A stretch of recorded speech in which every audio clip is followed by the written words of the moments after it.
Welcome to the Raleigh Board of Selectmen meeting for Monday, January 22nd, 2018 at 7 p.m. at the Town Hall on Main Street in Raleigh. I'll call the meeting to order. This meeting is being video and audio recorded and televised live on Raleigh Community Media. The first order of business is the Pledge of Allegiance. I pledge allegiance to the flag of the United States of America and to the republic for which it stands, one nation, under God, indivisible, with liberty and justice for all.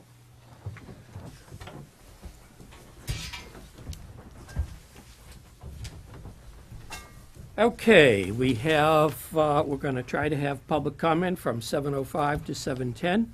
We have a 7:15 appointment with the Finance Committee Chairman, Larry White. We have general business, old business, and new business. So we'll go right to general business.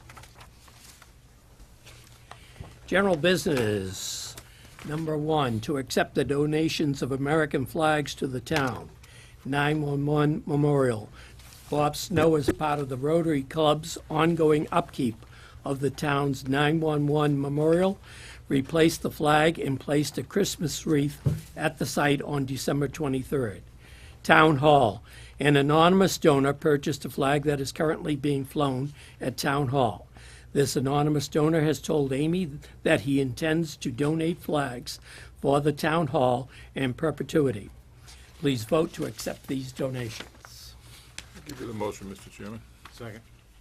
Motion has been made and seconded to accept both flags, the donations of American flags to the town. All those in favor say aye. Aye. Aye. Can I just Very add- generous. Can I just add that, can we send the Rotary Club a letter of thanks for maintaining that memorial and the donation of the flag and the wreath? Thank you. Yes, that'd be a great idea. And Mr. Snow, CC. Mr. Chairman, will there be a vote on that request from Right. Mr. Peterson? I would just do it automatically. Should be a vote. No, I'll make a motion then to do that. Okay. Motion, Second. second, to send a letter thanking the Rotary And Mr. Snow. and Mr. Snow. All those in favor say aye. Aye. Abstain. Okay. We have old business. Ooh. Okay, I do have about 12 minutes. I think we can handle that, John. The Pine Grove School project, architectural firm Dorr and Whittier is requesting your approval of the following 3 proprietary specifications for this project. Masonry, product, Carolina commercial, terracotta smooth brick, and cherry smooth brick. Masonry, product, Morin brick, Academy smooth red range. Resilient flooring, product, Forbo Mamoleum modular tile, linoleum, in sustain 1299 adhesive. John? I'll keep this quick, but I do have, thank you. I also wanted to update you, the selectmen, just on the state of the project very quickly. We just finished our 90% cost estimate.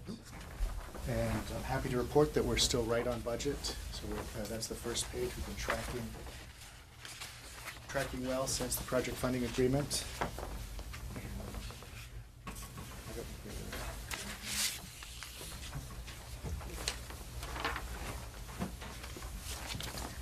So we're just over $30 million for our construction budget with contingencies, $30,185,000. And the project scope and budget was $30,191,000. So, again, we estimated that with our estimator and the construction manager, and so I'm happy to report that we're on budget. Good. In the spirit of moving along, I'll just quickly update you on the schedule. Bid documents are coming up very shortly, 2 weeks. Friday, February 2nd, they will be available. We have a print house already selected through the building committee. Bid documents have to be publicly available, so we'll have a printed set delivered to Town Hall. They'll be available starting on the 5th of February. We'll have a pre-bid conference / walkthrough on February 8th.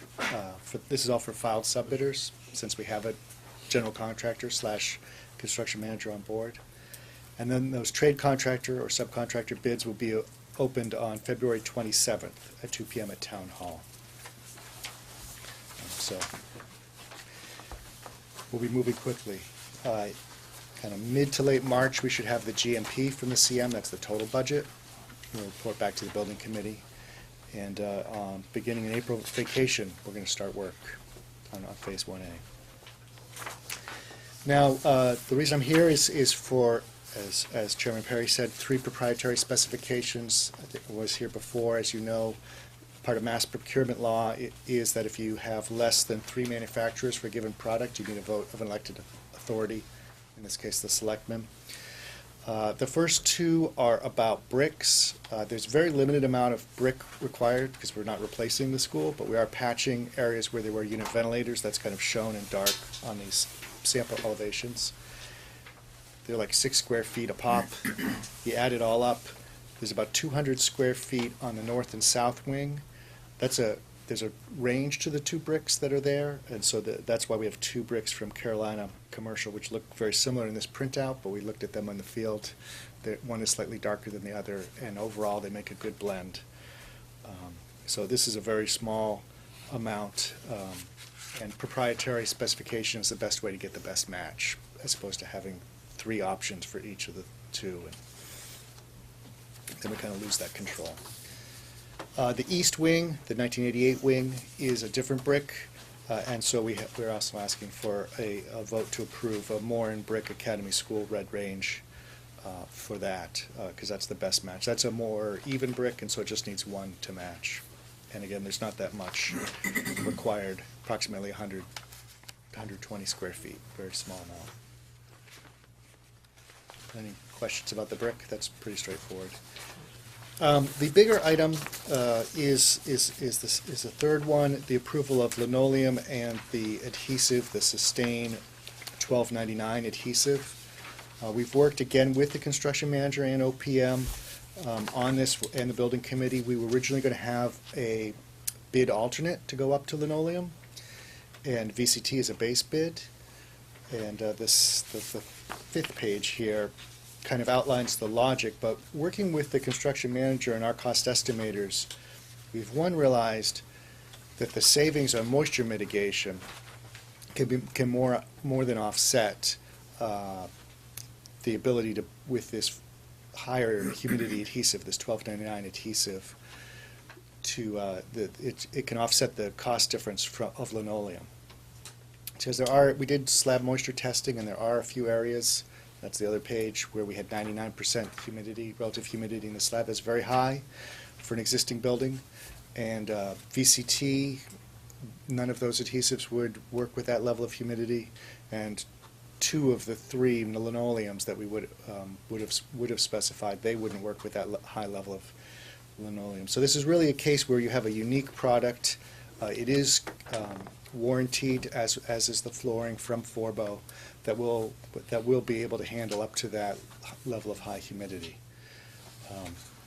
So what that means is we had been carrying $4.50 a square foot of topical moisture treatment. We won't need that where we use this adhesive and linoleum. We'll still have a few areas where we need it, but they're pretty small.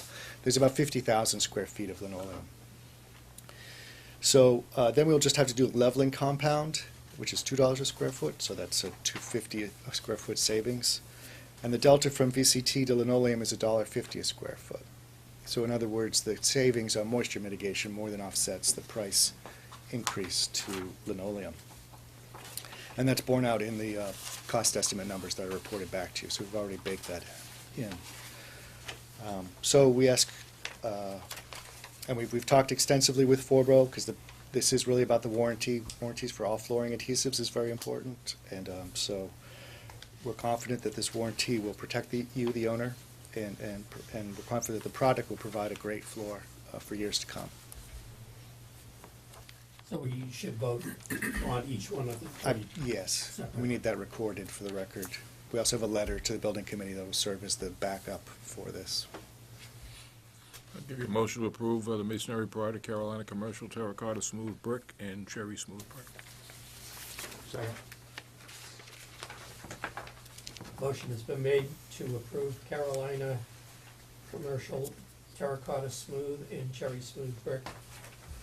All those in favor say aye. Aye.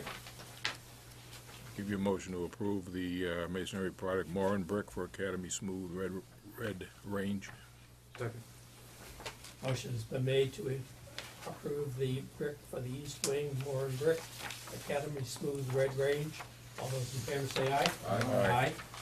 I'll give you a motion to approve Resilient Flooring Product Forbo Mamoleum Modular Tile Linoleum and Sustain 1299 adhesive. Second. And that includes both the linoleum and the adhesive. Yeah, that's right. All those in favor say aye. Aye. Aye. To approve. Thank you. Thank you, John. Thank you very much.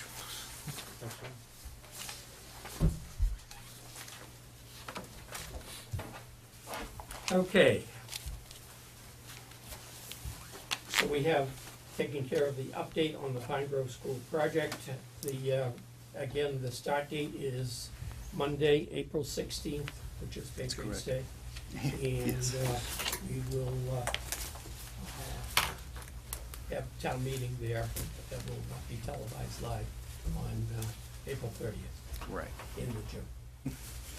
Okay, and we did take care of the request by the project architectural firm Durham Whittier for the proprietary specifications. And next, we will discuss and approve the following three non-trade early package bids. W.T. Rich Contract Amendment Number 1, purchase of main electrical switch and boilers and rooftop units.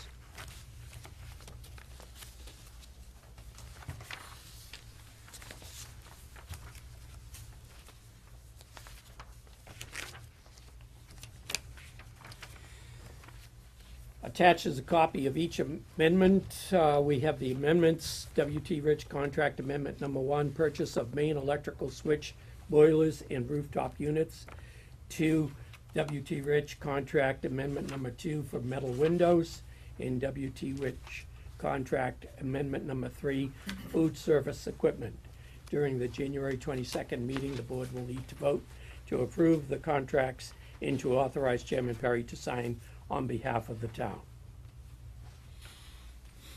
And I'm happy to say that all prices are under budget. You want them separate, Mr. Chairman? I'll give you the W.T. Rich Contract Amendment Number 1, the purchase of the main electrical switch, boilers, and rooftop units. Second. Motion has been made and seconded for W.T. Rich Contract Amendment Number 1, purchase of main electrical switch, boilers, and rooftop units. All those in favor say aye. Aye. Your motion, Mr. Chairman, approve W.T. Rich Contract Amendment Number 2, metal windows. Second. Motion to approve the W.T. Rich Contract Amendment Number 2, metal windows. All those in favor say aye. Aye. Aye. Give you a motion, Mr. Chairman, to approve W.T. Rich Contract Amendment Number 3 for food service equipment. Second. Motion has been made to approve the W.T. Rich Contract Amendment Number 3, food service equipment. All those in favor say aye. Aye. Aye. Thank you. We also have the timeline update. Did you? I just went over that in my presentation. Yep. Yeah, I think John hit the highlights, the 100% documents and the bidding period. 100% documents by February 2nd. The bidding period will also start on the 2nd. Will run through February 27th, while the trade bids are out from the qualified trade bidder list. W.T. Rich is also aggressively securing pricing and bids for the non-trade disciplines that will make up the ultimate GMP to the project. Just for the record, for our recording, that the first speaker was John Richardson from Dora and Whittier, and the last speaker was Larry Berger from Pink Incorporated, ROPM. Thank you. Any questions on this? No. Okay.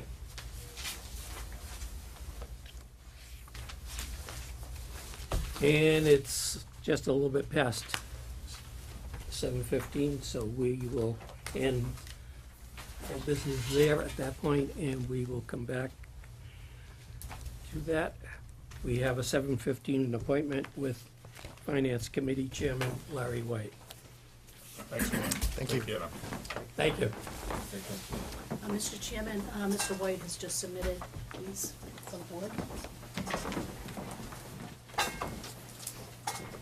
Well, those are being passed around. What that is, the first three items are from Michelle Costa's letter that outlines what are significant cost increases, the SMED, out-of-district costs, health insurance, and COLA and step increases. The 500,000 I have off to the side for a specific reason. I'll get to that later. The remaining items are from the meetings held on January 16th, 17th, and 18th concerning the budget requests for the three schools, the middle school, high school, athletics, and district-wide requests.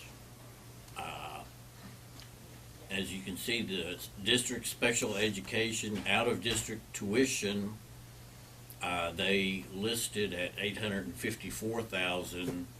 I am not sure whether that offsets the $500,000 that Michelle had listed in her letter. These numbers are from the Triton presentations. However, the additions, compilations, whether it includes everything or not, are totally mine. So I might be wrong, but it's to give you an idea of what the budget request is for the Triton School District as I see it. The bottom line you can see is basically the budget request is around $4.8 million above last year's budget. And if we take Rowley's assessment at 0.3285, we would be assessed 1.588 million.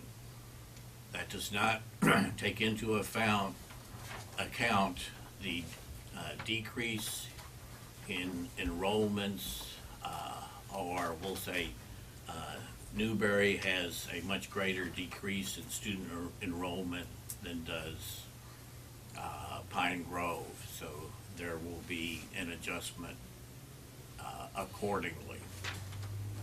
But what we were looking at, and let me back up and say that this is the budget requests. There are still budget meetings to be held. There's a budget review on February 7th. February 14th is another review, and the final budget, I think, is due the week after. However, just from my viewpoint, looking at it, I don't know whether they're going to be able to come up with a differential for the $4.8 million. My recommendation to the board would be for the board to have a meeting with the Triton budget personnel at a Board of Selectmen meeting to discuss our concerns and where things are going. As you know, you sent a letter to the Triton School and you made presentations. However, as far as I know, there's been no movement by the Triton School District as far as mediating, at least with Michelle's letter, some of these costs. And I don't think Rowley wants to wait until the budget comes out before we look at it and say, we still can't afford it. We need to know where Triton is going, what they plan to do to offset some of these costs, and bring it down to something that is livable in Rowley.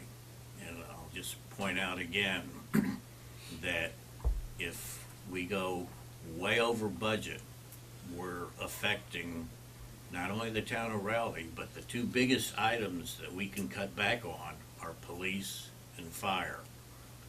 And when you start cutting back on police and fire, you're not only losing men, you're losing the training that we invested in them, plus the remaining people are gonna look around and say, what am I doing here? You have the potential of losing even more. That's where I stand on it. If you have any questions, let me know. Well, I attended one of the meetings. I was not able to because of a wake that I had to attend on Wednesday night. I was not able to attend the middle school and high school presentation. But my understanding is that the budget, the school committee will just get their budget requests and to review on the 27th of February, January. And I don't want to put words into your mouth. If I make a mistake, please correct me. But that these presentations were made the week of the 16th through the 18th. And these are requests. Again, the one thing that stands out to me in looking at your figures is that you come up with a Rowley assessment of 0.3285. But if we go by the state's figures in that budget formula, that it would be considerably higher than that, with Newbury getting a decrease that they have been getting for the last 2 years anyway. I don't know, those numbers haven't been worked out yet. Right. But it would be, it would almost be closer to 2.4 million rather than the 1.8 million. If we were just taking the figures that you have out, outright. They haven't even started looking at them. Yes, well, I just wanted to give you a mild heart attack rather than a full-blown one. But, I don't know what the numbers are, so I took a conservative estimate on that, in that the last year's budget numbers were about that ratio, Right. so I used that same ratio. Okay. We paid last year, what, 480,000, was it? 430, maybe 430,000. It was in the 400,000 range.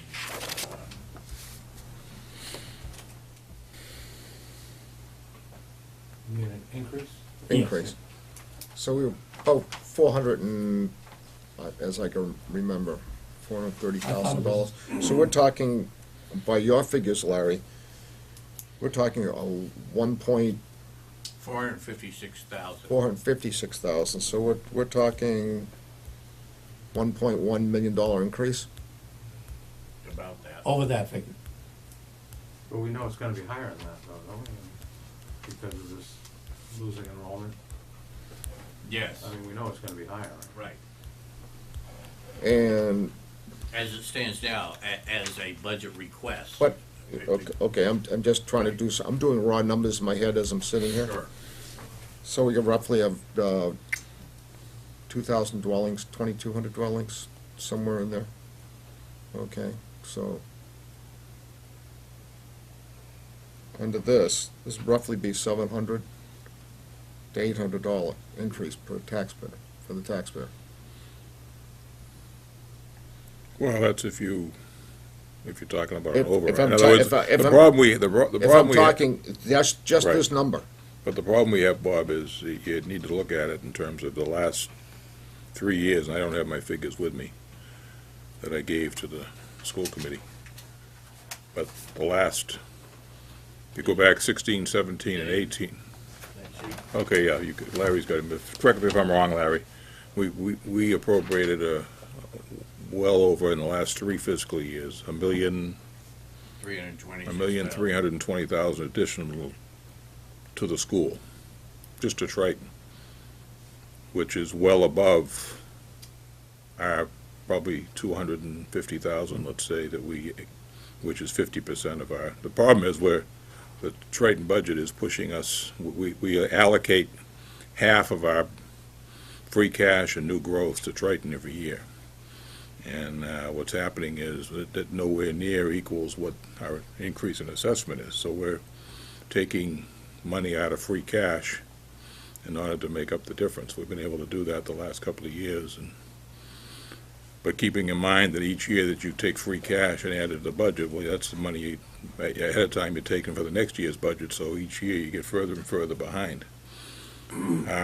What's scary about this, the budget figures we were given was that, with a health insurance increase of 640,000 and a pay raises of 960,000, and I assume that's the first year of a 3-year contract, which means we're going to have $1 million a year in salary increases each of the next 3 years. Well, even if we took 300, if we take just the salary increases and cut that into thirds, which we know it doesn't work out that way, but just as an exercise, that means we need to come up with 333,000 a year, which in salary increases alone, we're already starting to draw out of our free cash. If our assessment is somewhere up, say even if it's $1 million, not $1.5 million, and I understand that these are preliminary figures, so I'm sure that they're going to be cut. But it's like going to a wedding. If you want to cut your wedding costs down, the big thing to do is invite less people. There's no way they're going to be able to cut health insurance and, yeah, but there's no way to cut, what's scary is there's no real way to cut health insurance, COLA, or SPED. SPED is required under state law, and those are the 3 major drivers. I was there with Joe the first night, and none of the regular increase requests were exorbitant. The schools have seemed to, I think it sounded like the school committee told people that things were going to be tight, so keep them minimal, and I think they basically did. I didn't notice anything that was particularly exorbitant there, but it's the basic drivers of health insurance, raises, and special ed that's driving, that's the cost we got of $2.2 million before we even start with any of these other increases. That was the item from the school. So, I don't think any of us are opposed to the school, but I don't know how we pay for it. What's going to happen this year is if we can't do this, a few years back, we had an override to fund the school budget for $500,000, which the town did vote. But right now, we've just approved $50 million in overrides for the police and fire and the school. So people aren't going to be running around ready to give us another 500 or 600 or 700,000 override to fund the school budget or the town budget. People, I think, are expecting us to make do with the funds that we have. And keeping in mind that, if we give all this money to the school, that gives us nothing for town employees or town services. We also have health insurance increases, and our raises as we're going to approve tonight, a 1% COLA, and it's a 1.25% between a step raise. So we're giving our employees 2.25% raise, as we've done the last 4 or 5 years. I'm not sure what kind of a raise the 960,000 increases, but I think it's substantially more than what we're giving our employees and have been giving our employees. Health insurance is, we're stuck. We're all stuck. Special ed is another one that's beyond the control of the school committee or the administration if they have to put it into their budget. But I think when Debbie sent her letter to the school, one of the things she mentioned was the fact that when we sit here and start our budget negotiations, the first thing we look at is what's our revenue. And once we know what our total revenue estimate is, then we sit down and say, okay, now how are we gonna divvy that up to fund various town budgets? If we have extra revenue, that's fine. If we don't have extra revenue, then we cut budgets. The school puts us in a spot of being way over budget before we even start. And as much as we hate to talk about layoffs and things like that, as Larry said, the biggest drivers are police department, fire department, highway is, I think we have 3 full-time employees in the highway department. We lose one of them, I guess. Or we cut the library back, cut the library hours in half. And we can do all that and still not have enough, to cover this budget. We're gonna steal all of our free cash. The picture is bleak. I mean, it's really, really bleak. We've talked about this for the last 3 years, and every year it just gets worse, and it's something that we have no control over. I mean, we're allowed to increase the revenues 2.5% plus new growth. And some years you get a lot of new growth, other years you don't get so much. So that's a very fluid figure. So, obviously I don't know what we're going to do.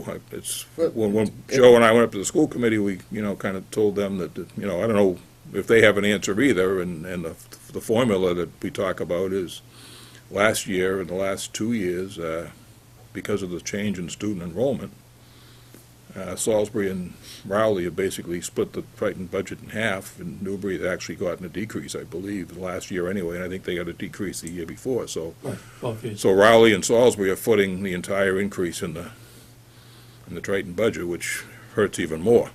And that's according to the state formula, another thing that we have absolutely no control over. So I don't know what the answer is. I don't pretend to have an answer.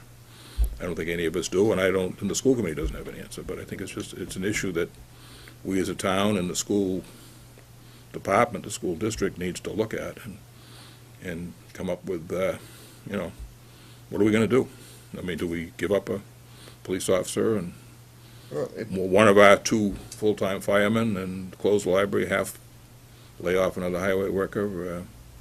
I don't know what the answer is. I'm not even sure those are all relatively small numbers that to equal this budget. So I understand this is a rough budget. It's initial. It's going to come in less than this, but the main drivers, which we were given a month ago, are probably not going to change too much.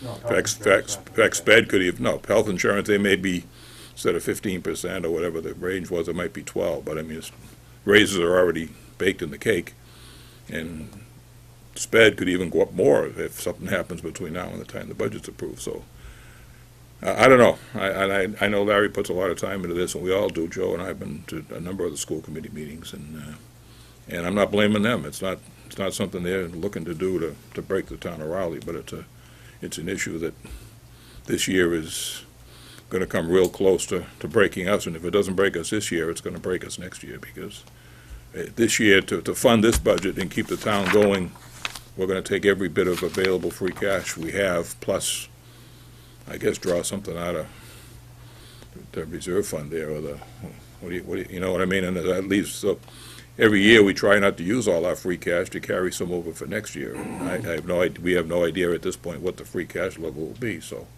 if we have $700,000 or $800,000 in free cash, we put every nickel into the school. We lay off some people and cut town budgets. If we can get by this year, then what do we do next year when we know we're going to start off with $1 million increase just for salaries, let alone other costs? So it's a no-win situation, and like I said, I don't have any answers. I don't think any of us do, but it's something that everybody needs to think about. And I don't know. People at home need to realize that we're in a bind here. I mean, we've done the best we can over the years to fund all these things, but we've given Triton $1.5 million in the last 3 years, well above what we could afford out of the increase in revenues, and it's just gotten so big now that we're over a barrel. I don't know how Salisbury's going to handle it. Maybe they're in a better position than we are.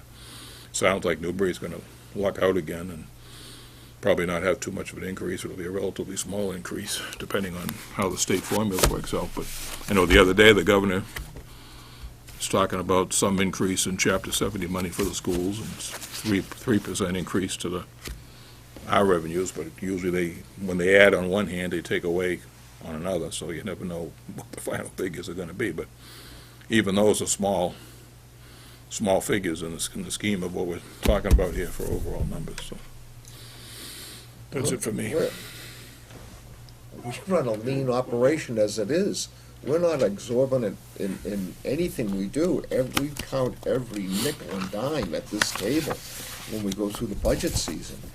And this is exorbitant. We're just talking 1.5 million, and now we're talking that it could be $2 million? I mean, we raised last year 400, and we're gonna be over by $1.5 million.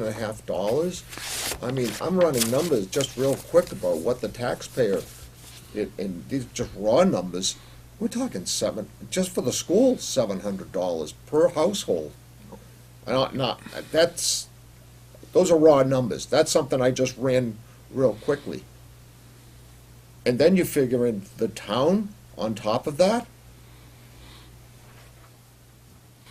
I mean, this is, you talk about sticker shock, and then going into next year, our town will be, where do we, take a look at our, the size of our police force and the size of our fire department. We're not a big town. I mean, if we were if we had a big commercial district and everything else and absorbed this, no, this is gonna be absorbed by the local taxpayer. This is a killer. And then we go into next year. I mean, 60% of our budget goes to Triton. Well, the It's schools, not like, it's not like, now it's 50%. gonna be larger, but it's not like, we don't give any money. It's 50% for Triton and another 10% between Essex Aggie and Yeah, well, it's, Whittier, so it's 60% total for schools. well, we run the town on, 40%, and we all know as we do the budget here at the table, you cut it down, we're really running the town on about, maybe, on a $17 million budget, something about $2 million, really. That's what, to run the town.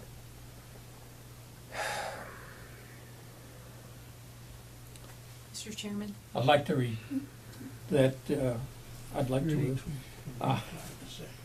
we have in our audience tonight, we have Chairwoman Dina Sullivan from the school committee, and we have Monique, and I forgot your last name. Felix from Salisbury. From Salisbury.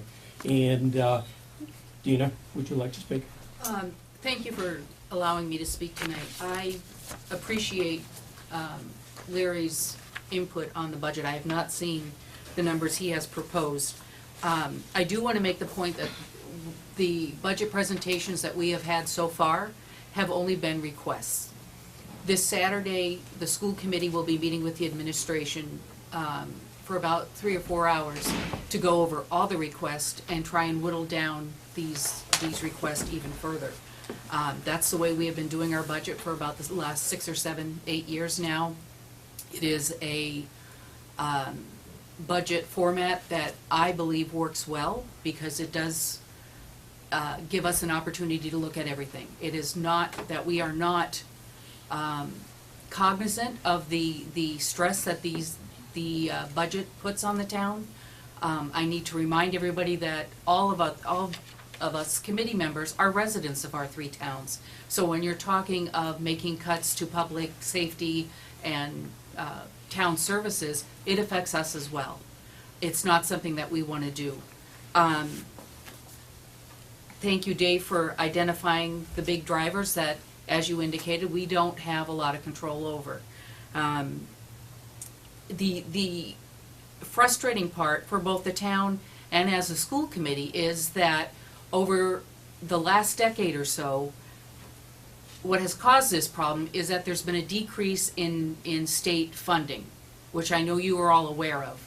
But that decrease in state funding means that the towns have to pick up more of the funding. And as you pointed out, Bob, that makes it harder on the taxpayers.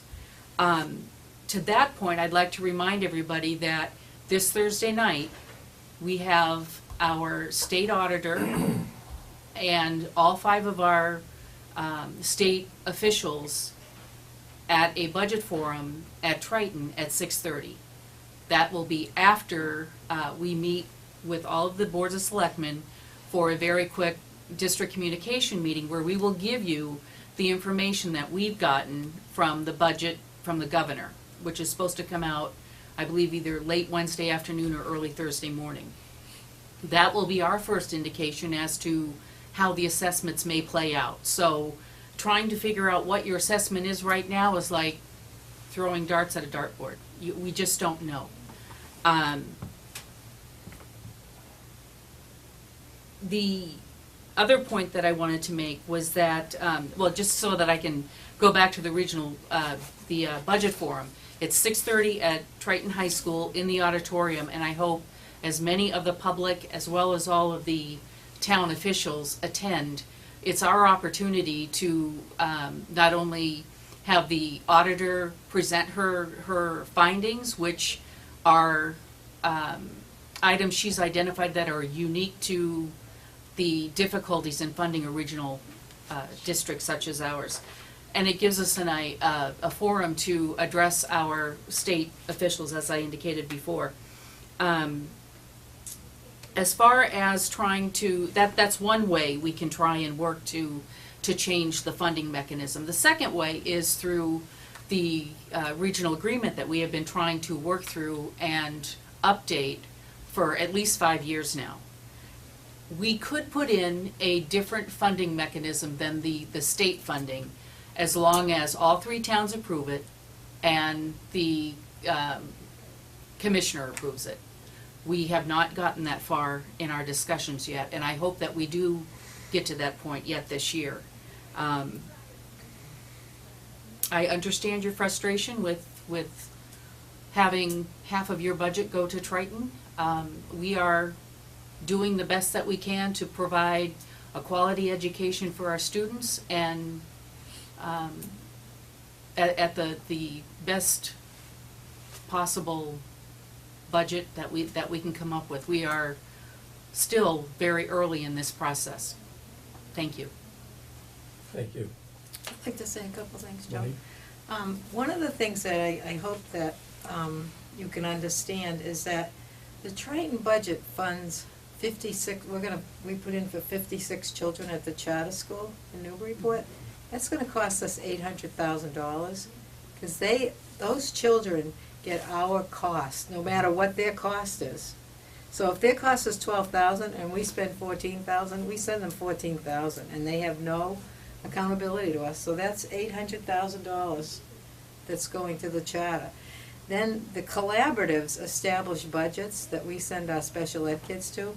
We have no say in that. You know, I mean, the budget's established, and they'll say it's $50,000 for you to send a child. That's the cost. So, you know, our hands are tied. Those costs we have no control over.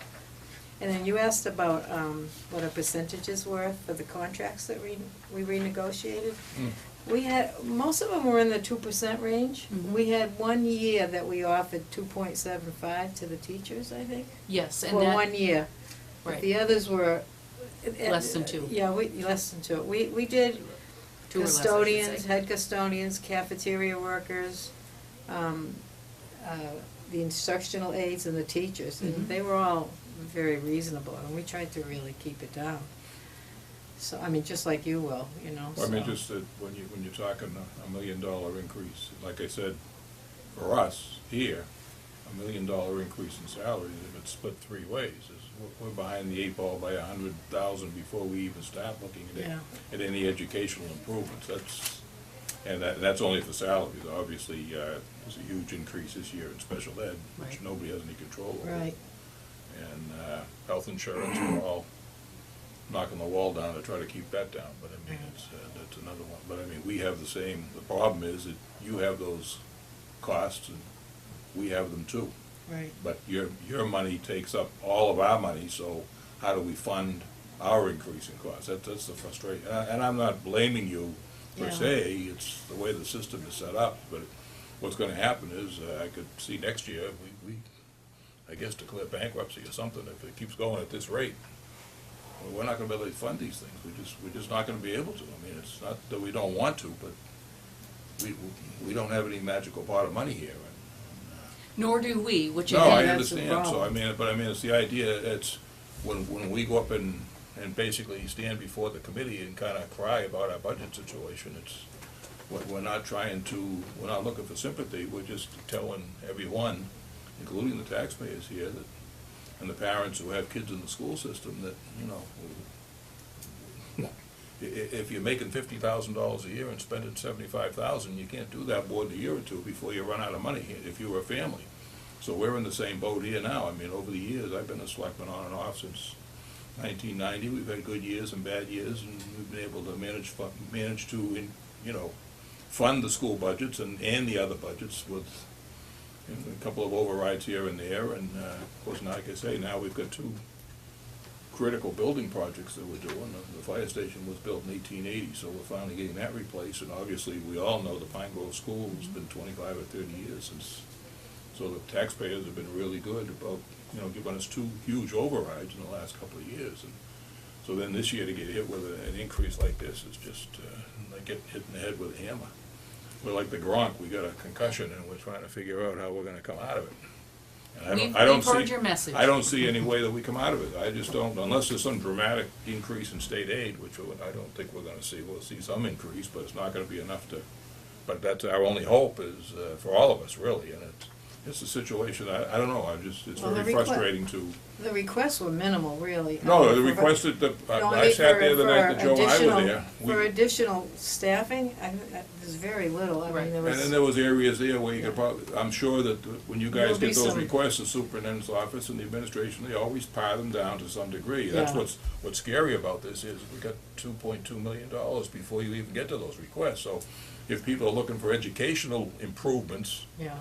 uh, there may well be cuts in that just because of the size of these, That's the correct. budget drive this year, so. Yeah. But it's something that, you know, it's not just, we're not trying to sit here and complain, but, you know, I don't know how many people at home watch our meetings versus watch the school committee meetings, but it's important that the taxpayers realize the situation that we're all in, not just you, but us. And, you know, that the town employees are watching this saying, what's gonna happen to us? Are we not Exactly. gonna get raises, are we gonna get laid off, or whatever? We're not trying to scare people, but the reality is that we got a problem, And that's why, again, please yeah. promote that meeting Thursday night. And that's not gonna be the end of our advocacy as far as trying to get things changed with the state either. The school committee has been working on that for a while.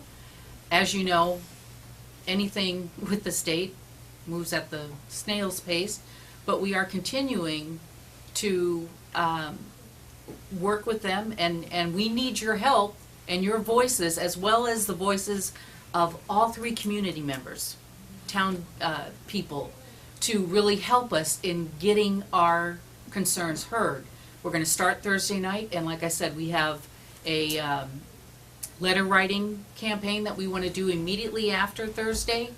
I know people kinda shake their head at that, but the more they hear from us, the more we're going to get attention. I think Thursday night is a very important big step. That, like Superintendent Forget in a meeting here presented, that about the budgets that we've, the aid that we've received from the state. In that 15 years ago, we received $8.6 million in state aid. And now, 15 years later, we're only getting 8.3 million. That's putting a real crunch on the town. And it's, again, it's not your fault, and it's making things difficult for us. We And understand. we have to fight, we have to do something to get this ball rolling and keep it rolling. Hopefully Thursday night will be a big beginning. You And the have us. this increase this year, and then we have next year after, the fire station and the Pine Grove School will be coming online to the taxpayer. The sticker shock is gonna be tremendous. It is going, people are going to, in town, why am I living here? Why am I, because if this goes through, I guarantee we won't be able to take care of the streets like we do. Police coverage will not be what it is. And we're so lean as it is. I mean, we're a very small town. You know, all of us have gone, you know, get on the fire station, gone to the police station. It's not a big operation. You know, in the highway department, everything else, God bless those people, for what they do for us and keep the streets clean and do what they do.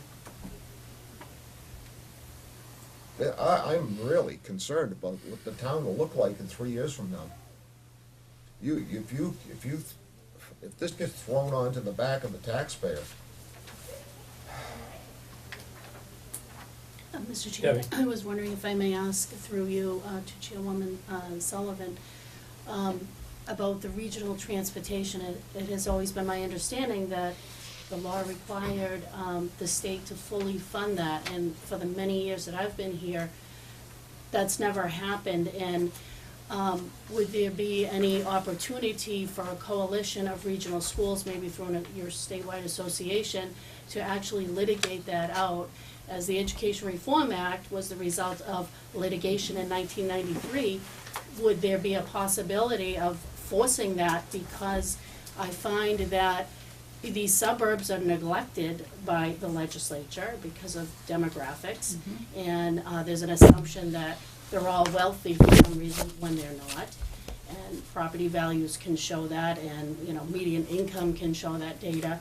I find that is something that, if you think of all the years where that has not been fully funded or partially funded and then cut, and those 9C cuts a few years ago, that's a lot of money that indirectly comes out of the three towns. And would that be a possibility of trying to get a coalition together to force that? That's actually been happening, Debbie, and I'm glad you bring that up. Yes, regional transportation, when all these regions were formed by the states, 100% reimbursement of regional transportation was promised. It has never happened. As part of MASC, Massachusetts Association of School Committees, we do have a regional school committee subgroup, which Dave's wife was a member of. I am currently as well. We have been trying to get that for as long as I've been on that committee, almost 10 years now. We have, when Cleon Turner was representative, he was a big proponent of trying to help us. Right now, Ann Goby and Kim Ferguson have been trying to do that. But as you pointed out, with the majority of the state living in these bigger cities, they have the control right now.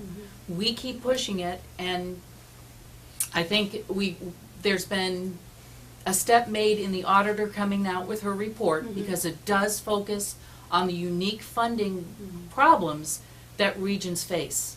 So again, I'm hopeful that this will be the first step towards change, but it's not going to happen overnight, and it is certainly not going to happen without the state legislature and the governor hearing from our towns, not just school committee, not just board of selectmen, but town people themselves, saying this is not fair. You need to give us what you promised. And that certainly is part of the discussion on Thursday. Dina, is the past 3 years, how's the student enrollment been? Student enrollment is slowly going down. That's not unique to Triton. But it is disingenuous to think that as school enrollment goes down, that the costs for educating these students will go down. Because now we are seeing more kids with emotional and behavioral issues that we have to provide services for.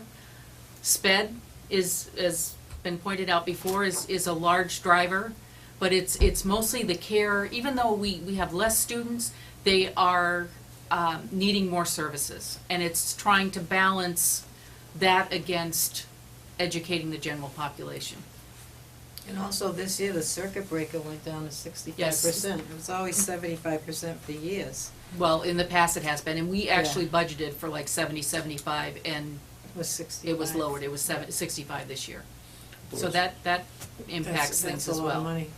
Well, the sad part is just like special ed, when a family moves from one community to another. And there's an awful lot of special ed costs, as we see in our budget, and when you read the newspapers, every town is facing the same thing. The state plays around with the circuit breaker deal, but, you know, for us to increase our special ed budget by $300,000 or $400,000 in a year is a cruncher. And, you know, the state really needs to pick up, to a large degree, what special education costs, because a lot of these families are moving from community to community. They're, you know, and they bring those costs with them.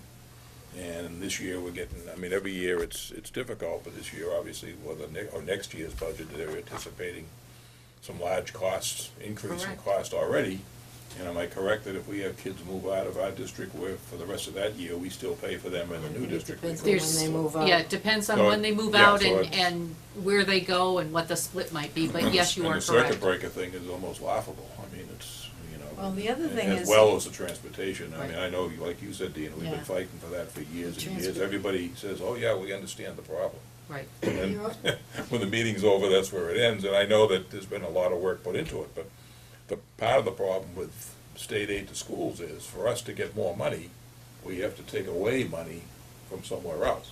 So of course, there's legislators in Lawrence and Lowell and Haverhill and Salem and Beverly and Peabody, they're not about to let their school, you know, their representatives who are not about to let school aid be taken away from them to be given to Rowley, Salisbury, and Newbury. So, I mean, it's a no-win situation. But, you know, I think the important thing is for people at this point to, you know, we've got our concerns on the table, you've heard them, the school committee's heard them. We'll all do the best we can, but I think it's important that the taxpayers and the parents understand where we're all coming from. And we're all trying to work to solve this problem, and it's not gonna be easy, and it's gonna get a heck of a lot more difficult from the looks of it. But Yeah, at least people need to realize what, the effort that's being taken to try to alleviate this. Most of it's out of our control. Right, and the key is we all have to work together, the towns Yeah, right. and the school committee, to make a change. You know, it's in business, the fishtail. You got your revenues are going down, and your costs are going up. When that tail crosses, you go bankrupt. You go belly up. Larry? Just to answer Bob's question, 2012 to 2016, and the Rowley student population decreased by 8.5%. The budget increased by 7.4%. That the cost per student in 2012 was $8,550, and in 2016 it's $10,524. It's a 20% increase. Right. So, two things that strike me. One is that the problem isn't going to solve itself. And number two is we have to think out of the box. What worked in the past isn't going to work in the future. And I'll preface these comments by saying I don't want to tell Triton how to run their school. I don't want to tell Board of Selectmen how to run their town. My wife tells me how to run my budget. But we might have to consider things like if you're reducing class sizes, you might have to bus Pine Grove students that are on the border with Salisbury to Salisbury. You know, you cut a class size from 3 down to 2. If the excess is like 26 or 28, you take 2 or 3 students, 4 students, bus them over to Salisbury. It is a tri-town district. Supposing we don't have borders. Or you might have to consider things like the 1st and 2nd grade are at Pine Grove, 3rd and 4th are at Salisbury, 5th and 6th are at Newbury. But we have to do something. Good luck getting the parents to agree to that. Busing Well, costs. you know, I think we can all be, I think, Larry, and I understand what you're saying is we can cut corners here and there, and I'm sure that. I'm saying when you the have to school be committee creative. You've gotta start thinking No, I know, of but I mean, something when the that, school committee meets, they'll I get don't know how creative. you're gonna come up with $1 million. No, that's the budget driver is $1 million is there no matter what. So that, like I say, automatically we're behind the 8 ball, no matter what else the school committee does to reduce the other costs. And I, like I say, Joe and I were there the other night, and the request from teachers and or from the principals was, and the ones I saw, was very reasonable, and I'm sure they were probably the same way the next 2 nights. I mean, it was, everybody kind of got the word, but, you know, so even if those requests all get 0 funding, we're still, according to the original budget sheet, we're still $2 million increase in the Triton budget, so, you know, like I say, we're not gonna solve it here tonight, but it's important to get the word out, I think, is more than anything else. You gotta think also in the federal budget, where the taxes have been cut, and you can't write off, only up to $10,000 in your property tax. Is that correct? Yes. I mean, And state income taxes combined. Plus, plus your state income tax. This is not gonna be an advantageous state to be in compared to other states that don't have the tax burden that we have. I mean, this is, you're really gonna look at this as a catastrophe waiting to happen over the next 2-3 years for a community like this, in this situation. And I'm not use that word lightly, I'm talking catastrophe. The way we live our lives. It's a nice little town and everything else. It may not be. This may be, some place that nobody wants to come to live. That could affect property values and everything else. But maybe everybody say, oh gee, let's go to Triton because this is the place. It's a great school and everything. It may not be because of the tax burden on the town. Another thing you have to think about too is a lot of kids are coming to school now, especially in, special education, that are medically fragile. And schools are paying for the cost of keeping nurses and speech therapists, occupational therapists. Those costs should really be covered by, insurance companies. And schools are absorbing those costs now. And they're keeping, little kids alive, but those little kids are coming to school. And we absorb that. That's why I said the state needs to step in and come up with some solutions, but for special ed in particular, because. The nursing costs are like $45, $50 an hour. I mean, a few For years a ago. child. We should be only funding the education costs. Exactly. When and you let see the the state nursing fund bills, the oh my health God. costs. A number of years Yes. ago, when I was driving the bus, I used to see the kids going to Pine Grove coming in wheelchairs with nurses. Yep. and the special- One-on-one nurses, Well, which the one-on-one, oh yeah, plans absolutely, require, one-on-one. and So, the I nurse mean, costs it's $35, a real $40. problem that nobody wants to address, and we get stuck with it. Right, Yep. Everything flows downhill, and we're the bottom of the hill. So, right. I think we'll probably beat this to death, but, Yes, so everybody's aware of it, and we appreciate, The what thing the that's school really gonna committee beat us does. to death is the cost of all this. No, it is, but I don't know, we don't have an answer here, and I think, Nope. I mean, I know Bruce Tarr came to the meeting that we came to a couple of months back, and he understands, but, it's like everything else, there's only so much money, and we're the bottom of the barrel. You have state elected officials and federal elected officials, please vote for me, come on, vote for me, and they're gonna give away, well, I'll give you this, I'll give you that. Well, who was it, Senator Dirksen said years ago, $1 billion here and $1 billion there, and all of a sudden you're talking real money. Well, we're talking real money now. Yeah, it's gonna be hard. Okay, Thank you. Thank you very much. Thank you for coming in. All right, thank you. thank you. Thank you, Larry. We're all set? You dropped something on I don't know what it was. I think it's a clip.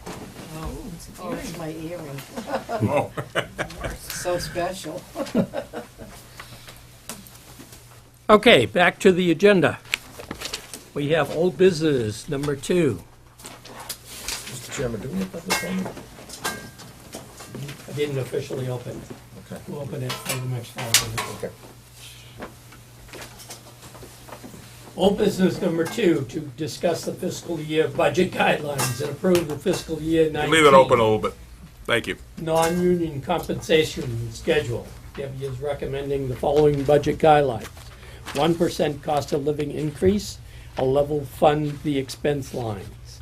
Debbie feels at this point in the budgeting process, we need to assume that the financial picture for Raleigh is based solely on the school assessments, Triton, Whittier, and Essex Tech. As the budget season evolves and more information becomes available, these guidelines can be adjusted. This year, the budget packets will include an issues and options form, which was used by the police chief, Scott Dumas, and endorsed by the Board of Selectmen last year. This form pertains to departmental operational issues rather than capital requests. Attached is the fiscal year 19 non-union compensation schedule. The Personnel Advisory Committee has approved it and recommends that the Board of Selectmen approve it. Just on the schedule, I'll make a motion to approve the schedule as presented here. It just, as I said briefly before, it's between steps. There's 7 steps this year because some of the employees are went above the original 5 that we set up originally. I think we're gonna look at this year at condensing some of that stuff, but for this year, we added the 7. So we added step 7. Step 7, and it's a 1.25% between steps, so it's a small amount, and with a 1% COLA, it's 2.25%, which is Okay. as reasonable as we can be, especially meeting, we settled 3, you guys settled 3 union contracts. Yep. Which is good, so those costs are being kept in line, and we'll just see what happens after that. We have a motion to approve the Yeah, I'll make a motion to compensation approve the schedule. compensation schedule. Second. Motion has been made and seconded to approve the non-union compensation schedule. All those in favor say aye. Aye. Aye.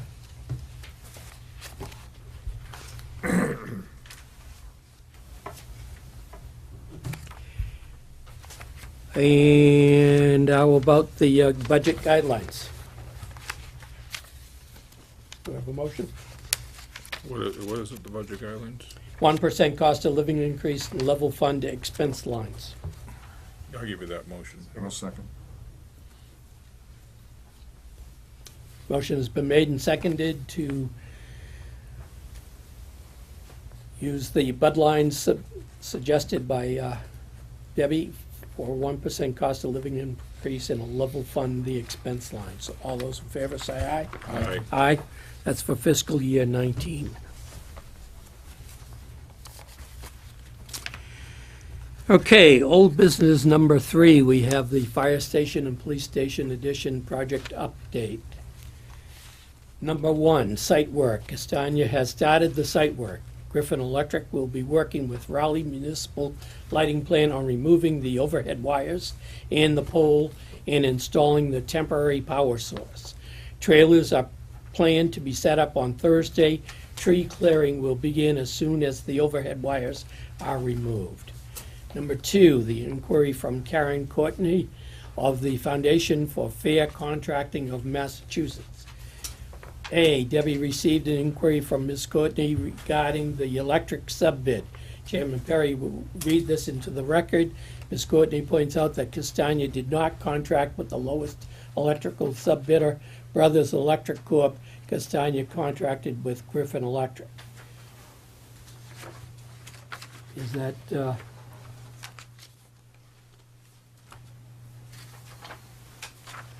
okay. January 10th, Deborah M. Egan, Town Administrator, 139 Main Street, Post Office Box 275, Town Hall, Raleigh, Mass. Regarding the electrical FSB Raleigh Police Station addition and renovation. Ms. Egan, on November 16, 2017, bids were opened for the above-named project. Castagna Construction Corporation. Castagna was the low general bidder at a price of $7,977,000. Brothers Electric Corp. was the lowest responsible and eligible filed sub-bidder, FSB, in the electrical sub-trade category, with a price of $764,600. Castagna chose to carry a higher-priced subbidder with a price of $841,900 in this FSB category. Massachusetts General Laws, MGL Chapter 149, Section 44F, allows the town to request the substitution of a subbidder for another on a filed subbid list. In these tight financial times, it seems in the public's best interest to substitute for the lower subbidder and save the tax dollars. I respectfully request that you ask Castagna to carry Brothers Electric Corporation, Brothers, and save valuable public resources. It is my understanding that Castagna did not carry Brothers because he mistakenly thought that the Brothers bid had excluded Castagna from carrying their bid. Please feel free to contact me with any questions, best wishes on your project. Karen G. Cordnoy, Executive Director, the Foundation for Fair Contracting of Massachusetts. We're gonna go back to the first You page. gotta go read another. It's been quite a process that has evolved, so I just Okay. make sure you understand all those points. From Neil Joyce, Thursday, January 18th. Debbie Egan. CC to Paul Griffin, Scott Lucker. Mr. Chairman, just so there's a intro to that on the first page under B, that I was working with Neil Joyce. I approached Mr. Joyce from CMS on the inquiry after I got it from Fair Contracting. And that Neil points out that the town may ask the general contractor for a substitution, but is not obligated to ask for this. The general contractor has the ability to object the request if they have a reasonable basis. So then I have the response, if you would like to read it into the record, from Neil Joyce to me regarding that, which was what I thought under Chapter 149 was correct, that the town could ask that. Because in the end, you will have to make a decision if you want to read that into the record. Is that section B? That's the second note, the tag to read in, and then it will go into C and D after.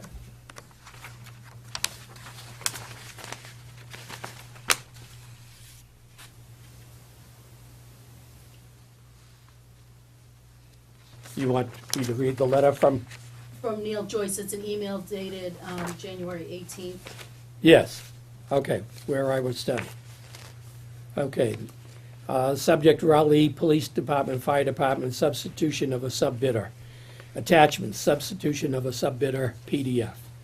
Hi Debbie, I was discussing our conversation on the subbidder issue in Raleigh with Paul, and we were able to find the language from the state regarding subbidder substitution. See attached. The town may, but is not obligated to, ask the GC, general contractor, for a substitution on their subbid form, and the GC has the ability to object to the request with a reasonable basis of objection.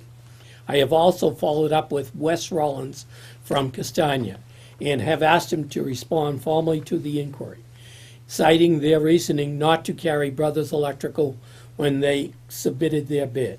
I believe if we cite this and provide copy of Castagna's objections to carry Brothers Electric, this issue will be addressed, with no further action required from the town and no changes required to the current bid and subcontractors. I will draft a letter for your review and signature responding to the inquiry. Please let me know if you need anything else in this regard. Neil. So then, Mr. Chairman, Abe Hefani from Castagna was contacted. He is the senior project manager, and then sent me the letter that's tagged for you to read into the record this evening is their official response to Brothers Electric. Okay, from Castagna Construction, January 18th, 2018, to Deborah Egan, Town Administrator, Town of Raleigh, Post Office Box 275, Raleigh, Mass. 01969, regarding electrical filled sub-bids. Filed. Thank you. Ms. Egan, Castagna Construction, recently completed a project with Brothers Electric in Newburyport, Mass., where Brothers expressed its displeasure with issues outside of Castagna's Construction's control. Shortly thereafter, Brothers Electric excluded Castagna on a subsequent bid in Sutton, Mass. Wesley Rollins, Castagna Construction's vice president, called Brothers Electric to discuss the exclusion. Brothers Electric refused to discuss the matter altogether. The aforementioned reasons led Castagna Construction to choose and list Wayne J. Griffin Electric in its bid documents. The decision was made in order to avoid any potential issues or problems on the Raleigh Police and Fire Headquarters. Do not hesitate to contact us if you need additional information regarding this matter. Regards, Abe Hafiani, Senior Project Manager. So, Mr. Chairman, so we have the inquiry from Fair Contracting. The town may request Castagna to go with the lower filed subbidder of Brothers Electric. Castagna can oppose that. The question before you this evening is, do you wish to stay on course and remain with Griffin Electric as contracted by Castagna? That would be my recommendation. Well, the question, I think, is, the specific question is whether Castagna has a reasonable basis for objecting to Brothers. Right? And they provided that in that letter. They provided that letter. Yeah, so the question is whether that's reasonable, in our opinion. Yeah, I would say it's reasonable. I mean, They've had problems with. they've had Brothers. problems with them, and if the company, if Brothers Electric won't discuss the previous problem with them, Yeah. whatever the issue Yeah, was, yeah. then I Without would knowing ex- anything else, it does No, seem to be reasonable on its face, but, So I would make I would make a motion that Before we. you Okay, make your motion, if you would, I'll read into the response. So, Neil Joyce, the town's owner's project manager, prepared a draft response to be sent to Karen Courtney. And what is this foundation? Is that like a private entity I that? believe it's an organization that maybe just provides advocacy and support for its members. So it's not the government then? No. Yeah.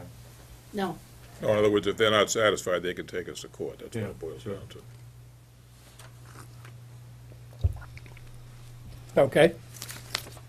So I'll read the letter response to Karen Courtney into the record. January 22nd, 2018, Karen G. Courtney, Executive Director, the Foundation for Fair Contracting of Massachusetts, Post Office Box 256, State House Station, Boston, Mass. 02133, regarding the electrical FSB Raleigh Police Station addition and renovation. Ms. Courtney, in response to your above referenced inquiry regarding a request to substitute a named subbidder, I offer the following in response. Bidding and procurement guidelines published by the Office of the Inspector General states that the awarding authority may require the bidding general contractor to use a different subbidder than the one listed on the general contractor's bid form unless the general contractor objects to the change and has a reasonable basis for the objection.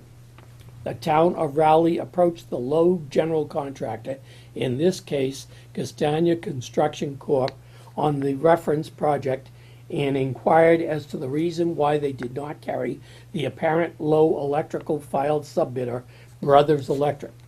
Castagna Construction, citing a poor experience with the Brothers Electric on a previous project, elected to carry the second lowest electrical subbidder on the project, Wayne J. Griffin Electric, with the same clearly identified on their bid form. After reviewing the supplemental information provided by Castagna Construction and their noted exception to a subbidder substitution, the town has honored the intent of Mass General Laws, Chapter 149, Section 44F, and was satisfied to accept the bid of Castagna Construction without modification or substitution. In the absence of further correspondence regarding this matter, we trust you find the above response satisfactory and consider this matter closed. Please feel free to contact me with any questions. Sincerely, Town of Raleigh, Deborah M. Egan, Town Administrator, CC Neil Joyce, Construction Monitoring Services, OPM, Town of Raleigh. Give you a motion, Mr. Chairman, to accept that letter and have it sent out. Any further discussion? Motion has been made and seconded to send the letter to Karen G. Courtney, Executive Director of the Foundation for Fair Contracting in Massachusetts. All those in favor say aye. Aye. Aye. Just a quick question, is that an acceptable motion, Debbie, or you need something? By virtue of the fact that you're authorizing me to do the, respond on behalf of you, saying that you're satisfied under chapter 149, 44F, that Castagna's response explaining it is Okay, acceptable very to good, you. thank you. Thank you. Okay, that completes our old business. On to new business. First order of new business is to sign the memorandum of agreement with the Massachusetts Coalition of Police. Mass Cops Local 360 has signed the MOA for the successor CBA. The Board of Selectmen needs to vote and sign 2 originals. Very happy to say that we finally negotiated and came to an agreement with the Mass Cops. I'll give you a motion, Mr. Chairman, to accept the MOA. Second that. Have it signed by the chairman. Motion has been made and seconded. I guess we all sign. Mr. Chairman, we actually have all the signatures of the selectmen on this Yeah, document. okay. I'll make a motion, we sign MOA. Mass Cops. Any further discussion? Second. Any further discussion? All those in favor say aye. Aye.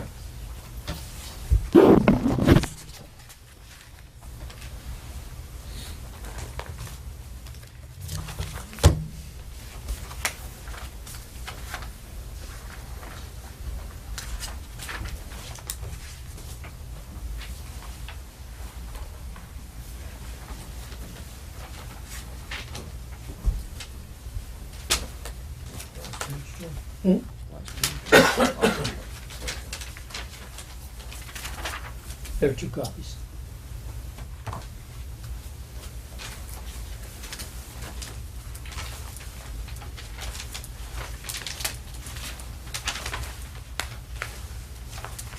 Big no way, but- Second cup, oh, here it is.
Thank you.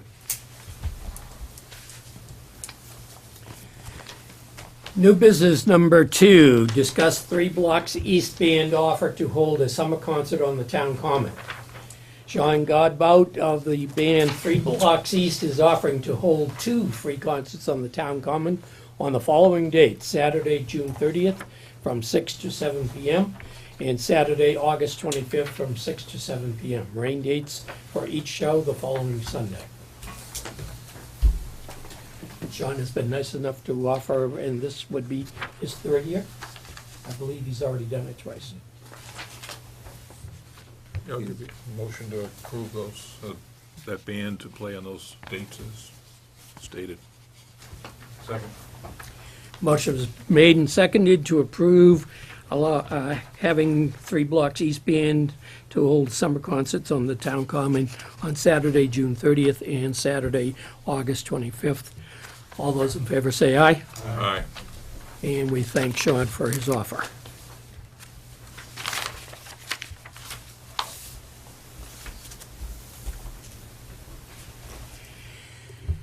Number 3, discuss recycling center issues. Debbie and Amy have reported that we have had some problems at the recycling center. We have been unable to keep up with the amount of items being placed in the recycling containers, which has resulted in dumping at the site when the recycling operator is not on duty. Also, a town resident sent the attached email message regarding the recycling center hours. How does the board wish to respond?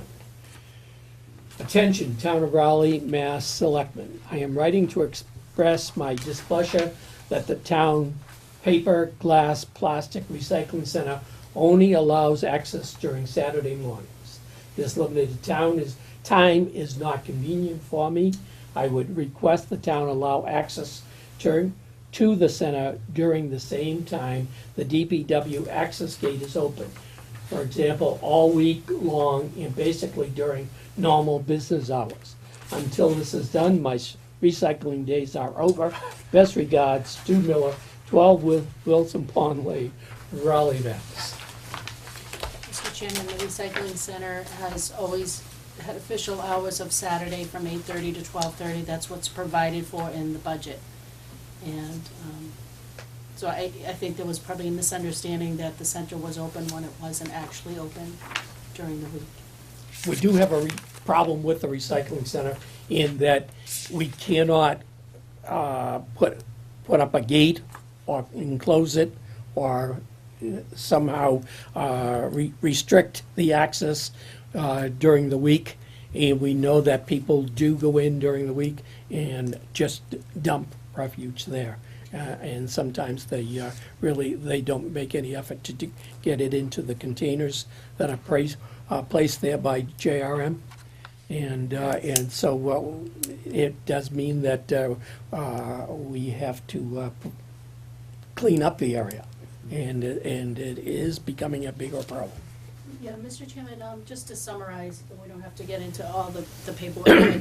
Usually, we do have a peak around the holiday season of a lot of recycling from gifts and things like that. We've noticed in the past couple of years with a lot of online purchasing, the packaging, that comes in these boxes, people aren't going to the mall, so you're getting it. And a lot of times, so we have more corrugated cardboard entering into the stream in our modest recycling center containers. And oftentimes, if there is no attendant there and people are going in, they're not flattened. So when you have a big box that's being squished into there, it takes the volume of the space is another issue. And so we're getting the bins, full. So we usually have that during that holiday period, right after, mid-January on. Now, we're just finding that there's a lot that's and if people can't get it in there and we're not getting the bins emptied, they're going in during the week and piling it up on the ground. And we've had to, Amy and we had the police chief and Officer Hazen graciously helped us pick up all the trash one day. We spent about an hour down there, at least. Some volunteers that came by and helped us. Then we paid the recycling operator to do some cleaning. The location that this recycling center is was designated by the Selectmen many, many years ago was supposed to be a short-term solution. So I just think that maybe some long-term thinking about the future of the recycling center and having a proper secured facility and understanding that maybe this program is expanding somewhat and due to the fact that more people are recycling, and I know that's what you would like to see. It's just that our budget at this point can't accommodate anything more than what we have available for residents. I know personally that I've had, received many packages that we do a lot of online ordering, and you get something that is relatively small compared to the box that they put it in, and then they put in packaging material, which it just expands the amount of recycling that you have to take down. It's just ridiculous. Well, normally, I stop by there during the week fairly often, just to check on it, and occasionally throw something in. I've noticed that historically that the JRM normally comes on Monday and removes the bins. If I stop by there on a Thursday or Friday, there's a large amount of material already in the bins.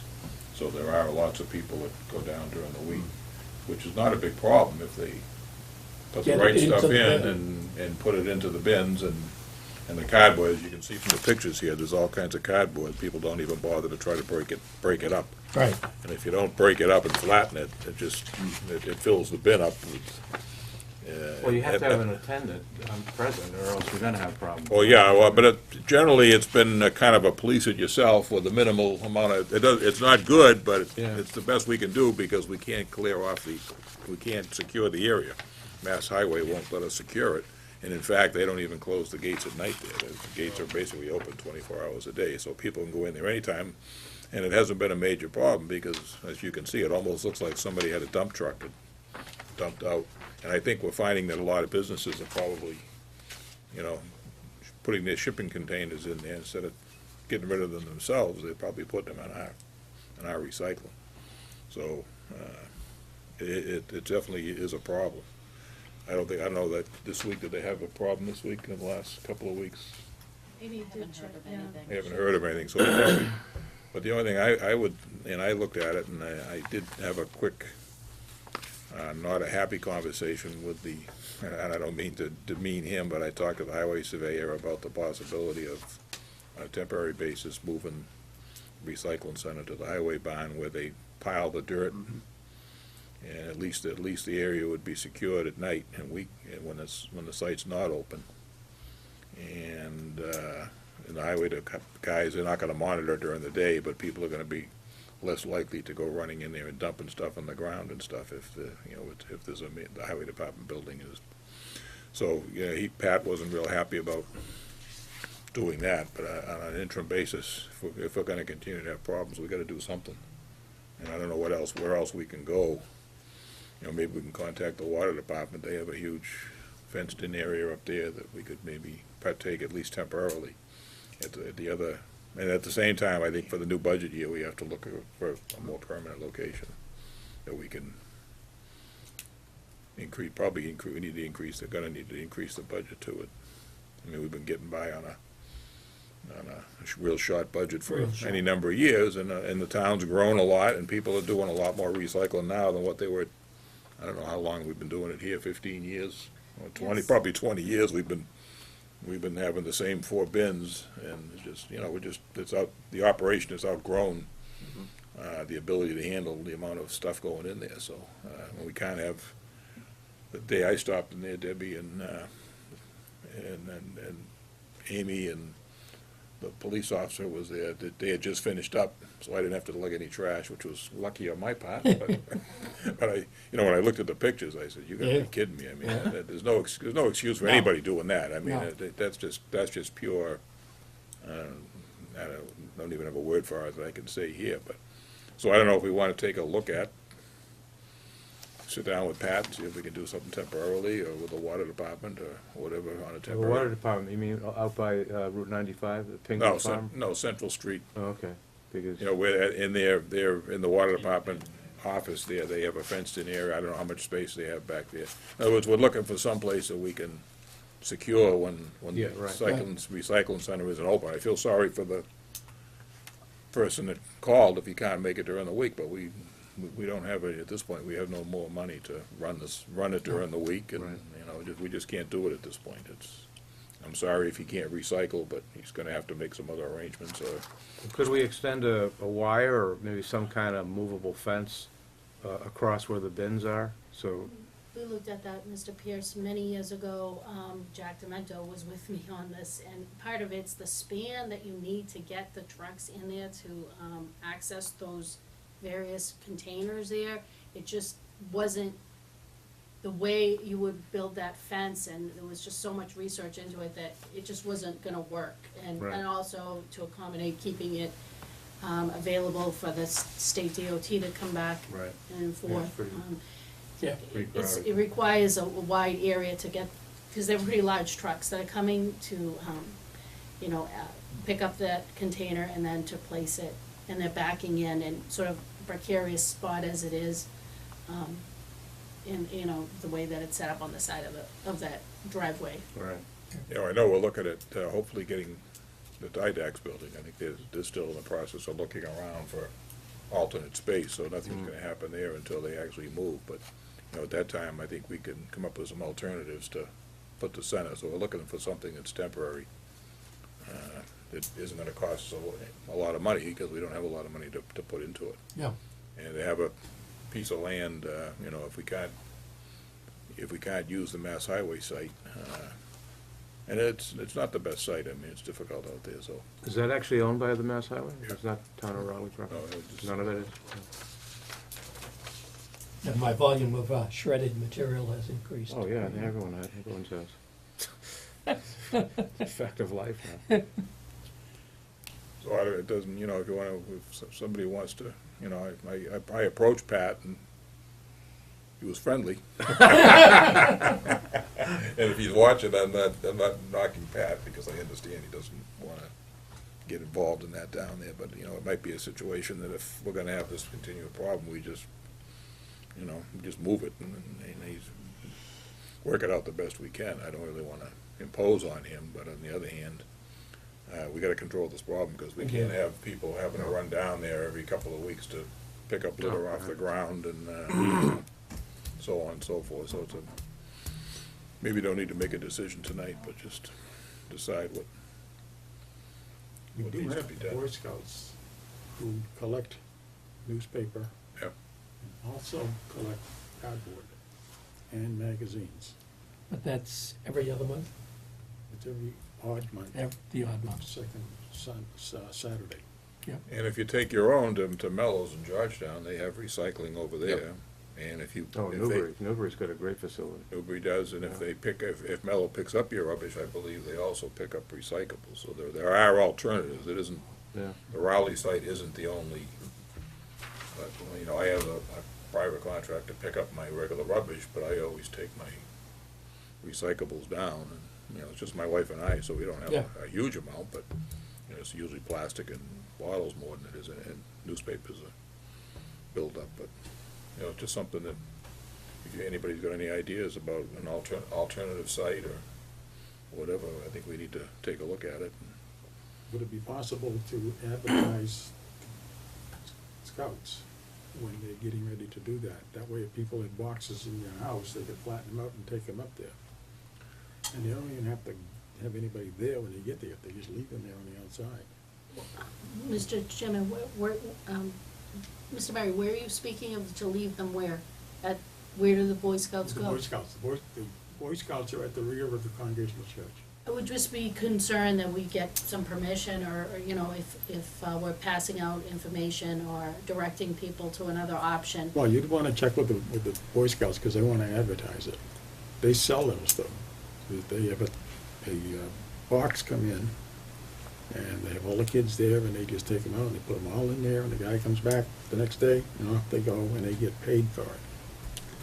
So They do it's newspapers and magazines and cardboard, cardboard. yeah, And so that's on this, what is it, the second Saturday of the odd month? yeah, Yeah. So they've already done it for January.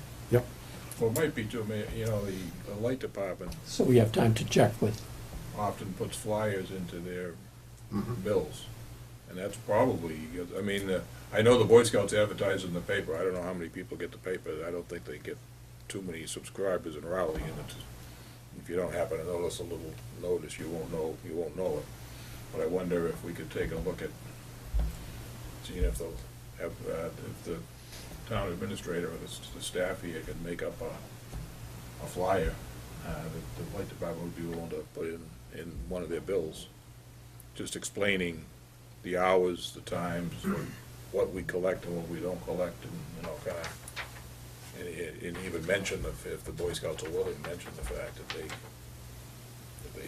you know, take. Well, again, I think Debbie's point that we ought to contact the Congregational Church. Oh, yeah, no, definitely, I wouldn't put that on them And- without checking with and, George get Pasanka their- first. I mean, It's up to not the George. church that's collecting it, it is the Boy Scouts. And The they church use- lets George Yeah. collect them there. Yeah. Yeah, And they it- just use the and it's way area down in behind the back. church. It's way down in the back of the parking lot. But I'm just saying if, you know, the wording to be determined, but if we wanted to, because if you put something on the paper, we can put it on the web, I'm sure it's probably already on Put the it in your website. announcements. Well, yeah, but nobody, by the end of the meeting, nobody's listening to us. No, if they get something to light bill, everybody gets a light bill. The businesses get them, the houses get them, and, you know, it may not do much good, it'll end up on the ground down, that notice will be on the ground down there next week, but it's all we can do. We have people complaining all the time that they don't know what we're doing, and that's the best we can do is send out if that's, I'm not saying we have to do that, but that's probably the best Well, I way to think get we the need word. to make sure that they realize that it's the Boy Scouts that benefit from this. If they- Yeah. If the other ones just dump it there, they don't care who gets it, just as No, they're long not as they don't worried. have it anymore. Right. But at least if we can convince some of the people, I mean, you're not gonna get all of them anyway. Well, the big thing is with the site we got, we just can't supervise, and Debbie brought up a point, and she might have had it in her information too, that somebody could go in there and dump some hazardous material or something, and we're responsible, because we don't monitor it, keep it locked Yeah, up. that's why you have to have someone Anything that overseeing gets it. dumped Yeah. in there is on us, and if JRM goes down there and some caustic substance in there and the driver gets burnt because he, you know, unloading or loading, you know, it's our responsibility, so it's something that, you know, we need to take seriously, and that's why I'm saying the only alternative I know offhand is if we check with Pat at the highway department and say, hey, can we do this for the next few months? But the pressure is that we need to come up with something by July 1st to come up with an alternative spot. So I would suggest that we put it on the agenda and revisit this for the 29th.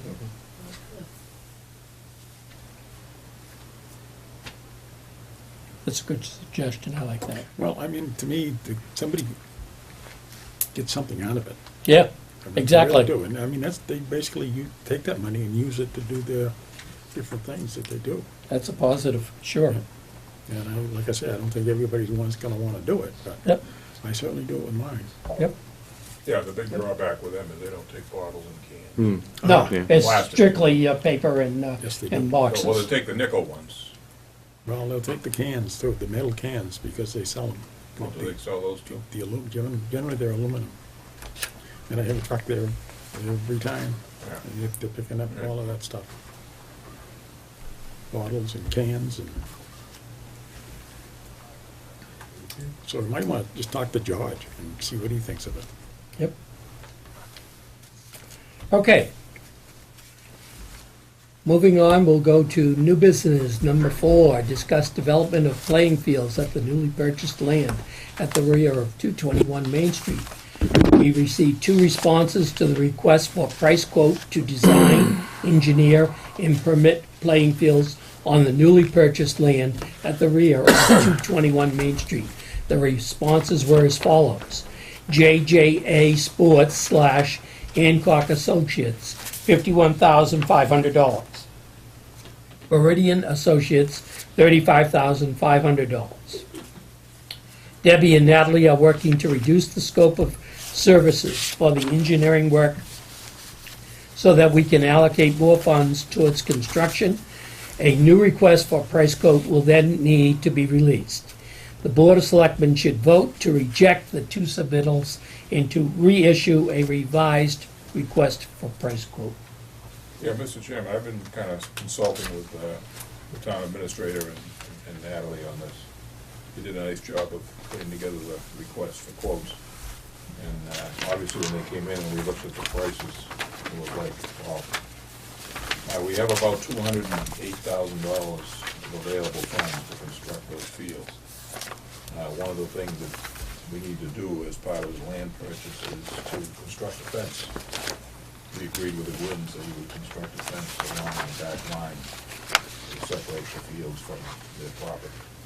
So I'm not sure what the cost was, we haven't got any estimates on that, but it's probably gonna be I'm guessing $5,000 to $10,000. Mr. Chairman, Mr. Murray did get an estimate Oh, did he? from a local fence company, but we had a little money left in the appropriation, and we're gonna have to fold it into this project. Right. I mean, it's, so that's another construction cost. We're trying to keep the engineering and design down, so we have more money for the actual construction of the fields, knowing that the rec committee is looking to have it irrigated well system to keep the fields nourished with water, not through the town, so this would be a special, and that's gonna be a significant expense as well.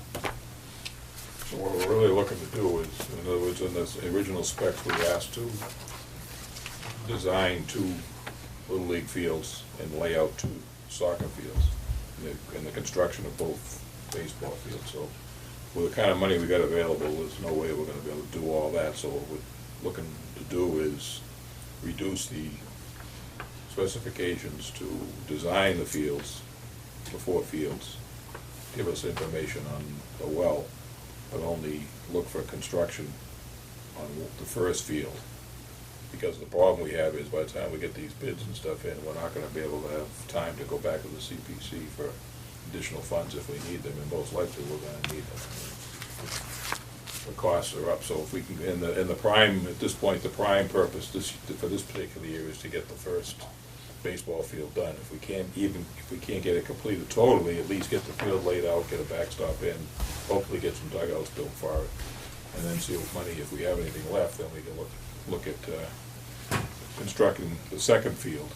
The soccer fields are just a matter of laying them out. There's no cost there. It's just the soccer association would, have the space to, but we'd have to grass the whole, probably re-grass the whole area.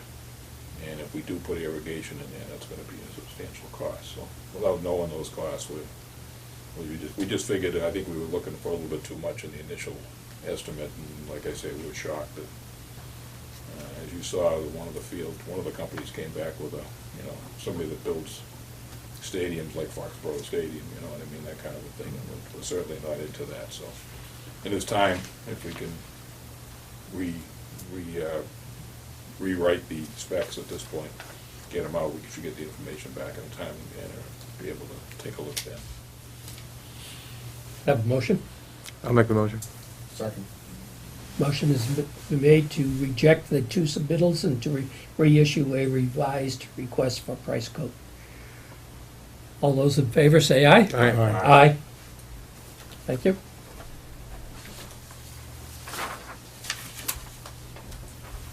New business number 5.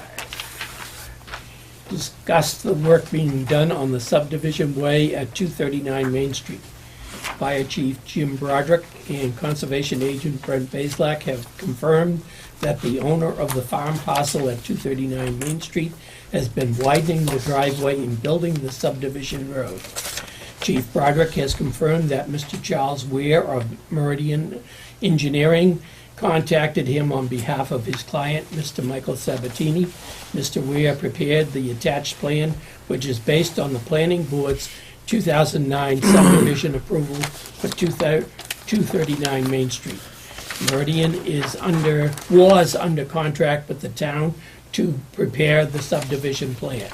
Meridian is using the subdivision plan as the basis for the site and grading plan for Mr. Sabatini.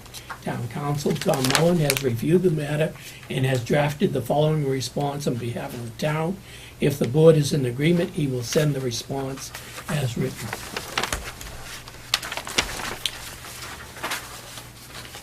From the law offices of Thomas A. Mullen to Francis A. DeLuna, Esquire, Martha Colina, LLP, 600 Unicorn Park Drive, Woburn, Mass. 01801, regarding Bradstreet Farm Access Road. Dear Mr. DeLuna, I am writing on behalf of my client, the town of Raleigh, the town acting by and through its Board of Selectmen, the board, with respect to recent work apparently authorized by your client, Mr. Michael A. Sabatini, on the Bradstreet Farm Subdivision Road at 239 Main Street in Raleigh. Recently, the town became aware that Mr. Sabatini has been spreading and grading fill on and thereby widening the way. This is a matter of great concern for the following reasons. A, much of the work has been done within the 100-foot buffer zone surrounding resource areas protected under the Wetlands Protection Act and the town's local wetlands bylaw. Yet no notice of intent or request for determination of applicability was submitted to the Conservation Commission. The town is left to speculate that your client may claim that the work is exempt as work performed for normal maintenance or improvement of land in agricultural use. General Laws, Chapter 131, Section 40.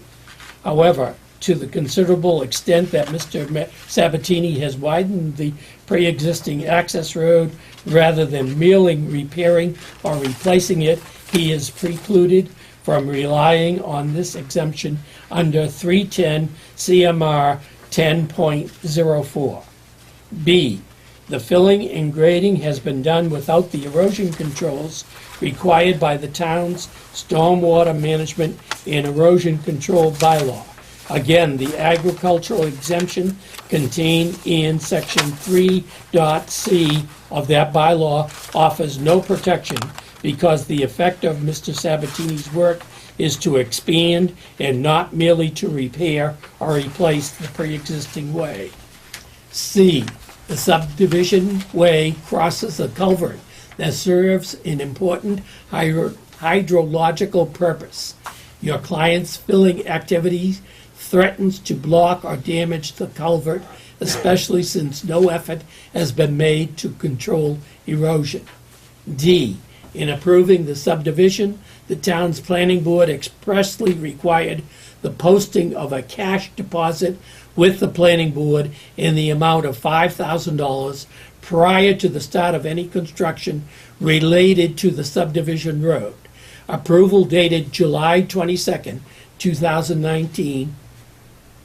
Is that section 14? That's paragraph 14. Paragraph The 14. planning board subdivision approval. Mr. Sabatini has violated that condition by performing work on the subdivision road without posting the required deposit. E, the said subdivision approval was also made subject to such additional approvals as may be required by the following jurisdictional authorities: the Raleigh Board of Health, the Raleigh Fire Department, the Raleigh Municipal Lighting Plant, the Raleigh Water Department, the Raleigh Conservation Commission, the Raleigh Board of Selectmen, and the Raleigh Board of Appeals. ID paragraph 2. In this connection, your client should be aware that if he wishes to use the barn on his property for gatherings or events, as opposed to its traditional, purely agricultural purpose, the town's fire chief has determined that he would need to expand the way to a width of 20 feet to 0 feet under 527 CMR 1.04, Chapter 18. Such an expansion would obviously exceed the agricultural exemption discussed above, clearly implicating Conservation Commission approval, and would also require a street opening permit for a secondary access to Main Street. For the reasons set forth above, the board respectfully requests that Mr. Sabatini cease all work on or affecting the subdivision road. Immediately install such erosion control measures as may be approved by Conservation Agent Brent Bazelak to prevent damage to the culvert and wetlands resources. Promptly file a notice of intent or request for determination with the Conservation Commission and post a deposit of $5,000 with the Planning Board. Please feel free to call me concerning this matter. Very truly yours, Thomas A. Mullen.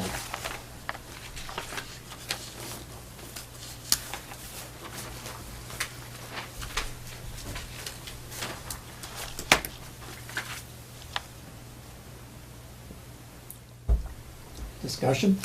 I think this letter is fine as far as it goes, but I think there should be something in here that says to the extent that there's going to be any deviation from the approved subdivision plan, that he would have to return to the planning board for a modification of the plan. I don't know exactly what he's planning on doing, I mean, really. Whether he is planning on complying with the plan at all, or what, so, I mean, but there is an approved subdivision road, and, you know, if he's gonna modify that in any way, well, he's gotta get planning board approval for that, seems to me. Mr. Chairman, just that to is point clearly out- It is clearly in the planning board's decision, and there was a concern, because it was observed now that the, in one of your handouts in the Meridian plan that was just done on December, it's copied into two spots, but it comes off, and then it's also highlighted here for you to see. It's now coming off, I guess you'd call it, I don't know if you call it a curb cut, but this is not on the 2009 subdivision approval, so that the loop's creating a loop on the farm parcel driveway, but the cutoff here in front of the affordable housing parcel, just before you get to the Right. community garden, is, I think, a change. Right. Also, we have the fire chief saying now that, that the roadway should be 20 feet wide. The planning board's decision proposes a 16-foot wide roadway with 2 feet of shoulder on each side. The reason for that is because when the planning board approved this, that 20-foot requirement was not in effect. So that's why we didn't impose a 20-foot requirement. But, so if he's going to create a 20-foot wide roadway, that would be inconsistent with the approved subdivision plan. And it would have to be modified to make that change, in my opinion. So I don't know if Tom had a reason for not adding that additional point, but it seems to me it probably should be added. Okay, so we would insert another paragraph saying that because of in reference to section in the subdivision approval that, you know, Yeah. modifications such as the width of the roadway would require a planning board approval for modification of the permit. In addition, if there's gonna be a cutoff right here, as you can see, that, and the pictures also show it, going into that field, that would be a modification as well. Right. I would think And so. that would require planning board approval. I don't think so.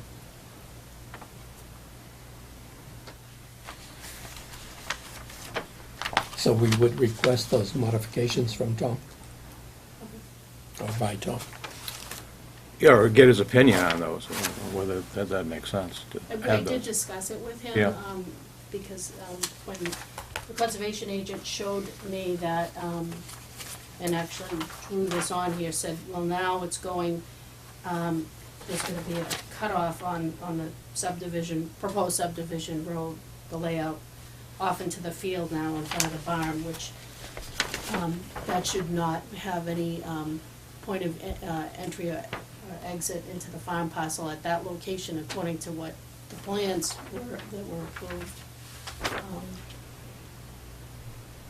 So that's what we were working off of.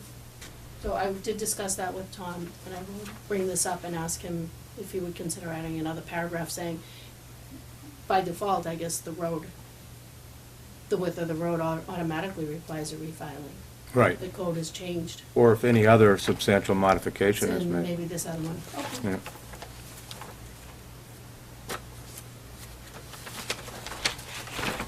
And if that would be okay with that, would you have permission by the board, to send the letter out? Oh. Yes, as far as I'll make Would a you make motion to that that motion? effect. Second. Do you want to see the modification? No. The change, or? No. Okay. Motion's been made and seconded with the recommendations to Tom, and that we have, the board is approving sending the letter out. All those in favor, say aye. Aye. Aye.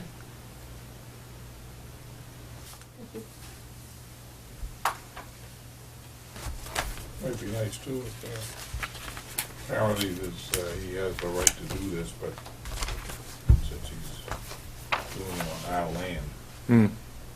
town's land. It might have been nice if he'd come in, Right. talk about this without just going out, because the other thing, if you notice on the plan, he's gonna have to make a new exit out on onto 1A. Does he intend to do that, though? I mean, that's in the subdivision plan, so. Well, the problem is the entrance between the pillars is only, Right. 10 feet or 12 feet Right. or whatever. So the intent always was that with the subdivision plan, that if you're gonna use that for, an in and out road, the pillars are part of the historic part of the Exactly. land. And, it just, he came in before us at one time talking about it, and then he never came back, or, never said anything. Next thing we know, we're out there loading fill on the road, and it's not a good way of doing No, business. no. And, talking to the building inspector, I guess he's done a lot of work out there without either the historical commission and being involved, or any involvement of anybody else. He just goes and does what he wants to do. So it's not being a good neighbor, let's put it that way. Okay. Are we all set? Yep. Announcements. Information on the Pine Grove School project is available on the town's website at www.townofraleigh.net. The town has the following vacancies: Open Space Committee, 1 seat; Fence Viewer, 3 positions; Wood, Lumber, and Bark Inspector; Zoning Board of Appeals Associate, 3 seats; Parks and Recreation Committee, 1 seat; and Deputy Shellfish Constable, 2 positions. For more information on these positions, please contact the Selectmen's office at 948-2372. The Raleigh Food Pantry is in need of donations. Donations can be left at the Raleigh Public Library. The food pantry is open on Tuesdays from 10 a.m. to 12 p.m. and on Thursdays from 5:30 p.m. to 7 p.m. Give you a motion to adjourn, Mr. Chairman. Okay. Motion has been made and seconded to adjourn. All those in favor say aye. All right. Aye. Thank you.